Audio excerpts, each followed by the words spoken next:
নমস্কার সবাইকে, আবারও একটা নতুন রেসিপির সাথে আমার রান্নাঘরে আপনাদের স্বাগত জানাই। আজকে বানাবো সুজির মিনি পিৎজা, যেটা স্কুল কলেজের টিফিনে বা অফিসেও বানিয়ে দিতে পারেন।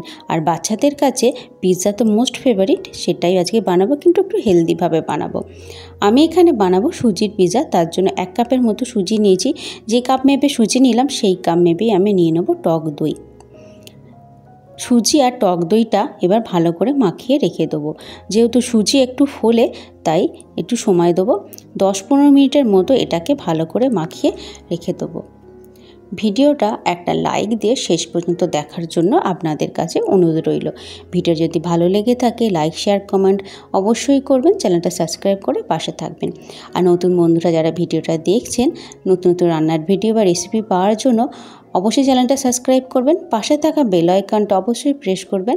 আমি যখনই কোনো নতুন ভিডিও আপলোড করব আপনাদের কাছে নোটিফিকেশান চলে যায়। তো এটাকে আমি 10-15 মিনিটের মতো রেস্টে দেবো। কিছু ভেজিটেবলস নিয়েছি এখানে কেটে, পেঁয়াজ, টমেটো নিয়েছি, সুইট কর্ন নিয়েছি, ক্যাপসিকাম 2 রকমের, সবুজ আর হলুদ 2 রকম। আমার কাছে যে ভেজিটেবলস ছিল সেগুলোই নিয়েছি, আপনারা আপনাদের মতো ভেজিটেবলস নিয়ে নেবেন। এবার সব ভেজিটেবলসগুলো আমি এখানে বাটির মধ্যে দিয়ে দেবো।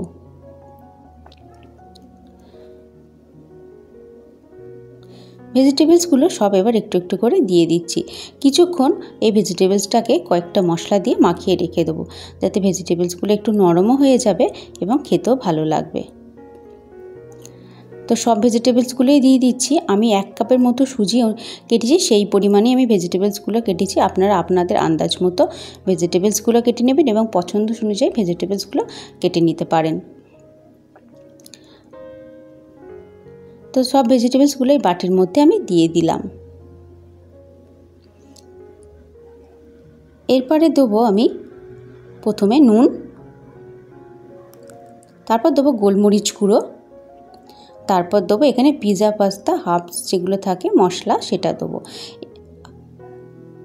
এইটা দিয়েছি। এবার এটাকে ভালো করে 3টে দেওয়ার, এবার এটাকে ভালো করে মাখিয়ে রেখে দেবো।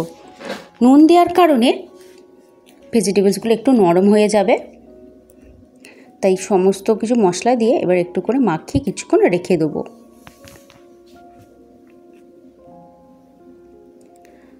এটাকে এবার আরও 10 মিনিটের মতো মাখিয়ে রেখে দিয়েছি। এবার এটা মাখানো হয়ে গেছে। দই আর সুজি যেটা মিশ্রণ দিয়েছিলাম দিয়ে দিলাম আন্দাজ মতো একটুখানি নুন, আর দেবো ইনো। এটা ইনোর অল্প একটুখানি আমি দেবো, বেশি দেবো না, খুব কম পরিমাণে দিচ্ছি। দেখুন অল্প একটুখানি দিই, যেহেতু সুজির পরিমাণটা আমার কম। এবার এটাকে অ্যাক্টিভ করার জন্য অল্প পরিমাণে একটু জল দেবো, দিয়ে ভালো করে মেখে নেবো। আমরা যদি মনে হয় জলের দরকার তো এই পরিমাণে জল দিতে পারেন, কিন্তু বেশি জল দেওয়া যাবে না, অল্প পরিমাণেই জল দিতে হবে, ব্যাটারটা পাতলা হয়ে যাবে। আমি একটু অল্প পরিমাণে জল দিলাম, আন্দাজ বুঝে আপনারা জলটা দেবেন। তো অল্প পরিমাণে জল দিয়ে এটাকে ভালো করে মাখানো আমার হয়ে গেছে। এটা আবার রেডি। এবার একটা প্যান বসিয়ে দিয়েছি, প্যানেতে দিয়ে দিলাম অল্প পরিমাণে সাদা তেল। এই যে ভেজিটেবলসগুলো মাখিয়ে রেখেছিলাম একটু অল্প করে একটু ভেজে নেব, তাতে এর কাঁচা ভাবটাও চলে যাবে, খেতেও ভালো লাগবে। তাই অল্প করে হালকা করে এটাকে ভেজে নিচ্ছি। একদম সমস্ত কিছু মশলা মাখানোই ছিল, আর কিছু মাখাবার প্রয়োজন নেই, খালি হালকা একটু ভেজে নেব এই 5-7 মিনিটের মতো। তো একটু একটু ভাজা হয়ে গেছে, ওগুলো নরমও হয়ে গেছে, এটা আমার রেডি। এবার একটা প্যান বসিয়ে দিচ্ছি, প্যানতে দিয়ে দিলাম বাটার। বাটারটা চারিদিকে ব্রাশ করে দিচ্ছি।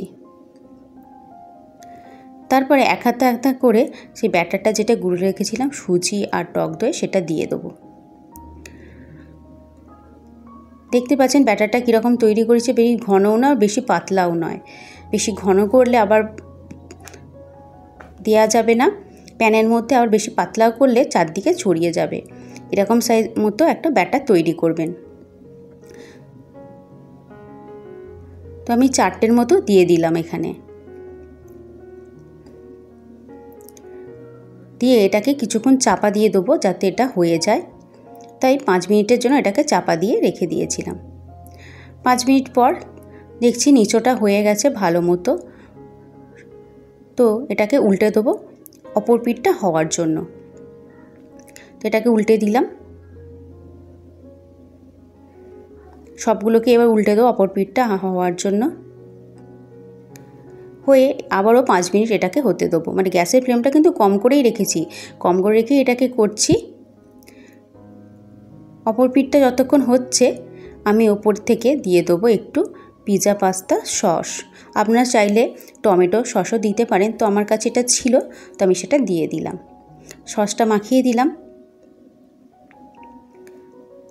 এবারে দিয়ে দেবো সব ভেজিটেবলসগুলো, যে ভেজিটেবলসগুলো একটু ফ্রাই করে রেখেছিলাম সেই ভেজিটেবলসগুলো সব দিয়ে দিচ্ছি।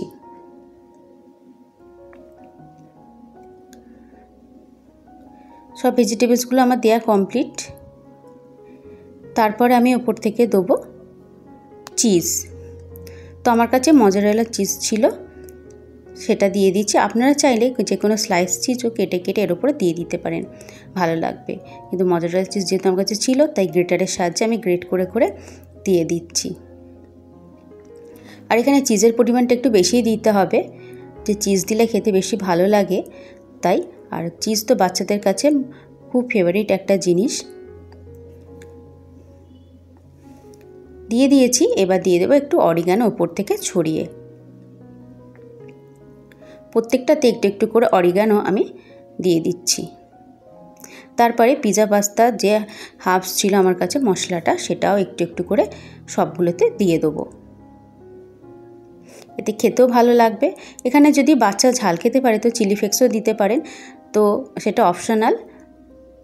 দিয়ে আরও কিছুক্ষণ চাপা দিয়ে দেবো এটাকে, গ্যাসের ফ্লেমটা কম করে রেখে। চাপা দেওয়ার পরে চিজটা একবারে গলে গেছে, তো রেডি আমাদের মিনি সুজি পিৎজা। ভিডিওটা কেমন লাগলো অবশ্যই কমেন্ট করে জানাবেন। যদি ভালো লেগে থাকে লাইক শেয়ার কমেন্ট করে চ্যানেলটা সাবস্ক্রাইব করে পাশে থাকবেন। ভিডিওটা দেখার জন্য আপনাদের অসংখ্য ধন্যবাদ। সবাই ভালো থাকবেন, সুস্থ থাকবেন আর আমার সাথে থাকবেন।